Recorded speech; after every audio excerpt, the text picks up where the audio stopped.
Sementara itu pemirsa, data dari petugas terminal tipe A Malalayang Manado, pemudik di tahun 2023 meningkat hingga 50% dari tahun sebelumnya.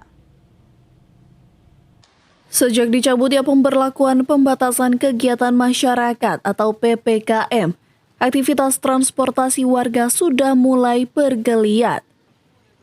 Hingga saat ini di beberapa hari menjelang perayaan Hari Raya Idul Fitri 1444 Hijriah, Terminal tipe A Malalayang Manado telah mencatat peningkatan keberangkatan penumpang atau mudik baik antar kota dalam provinsi maupun antar kota antar provinsi. Di Hamin 5 aja. Nah, yang di tahun 2022 itu ada 6 kendaraan yang berangkat. Untuk tahun 2023 ada 7. Di mana ada perbandingan selisihnya 17% dari tahun 2022 dan 2023. Di mana 2022 itu ada 154 jumlah penumpang dan 2023 ada 231 itu untuk yang berangkat. Untuk yang tiba di sini ada sama 6 untuk 2022 dan 2023-nya ada 7. Sisinya 17%.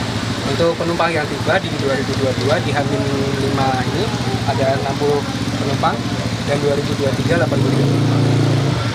Pihaknya juga menghimbau kepada para perusahaan otobus dan penumpang agar memperhatikan keselamatan dalam melakukan perjalanan darat. Eka Putra melaporkan untuk Kawanwa TV.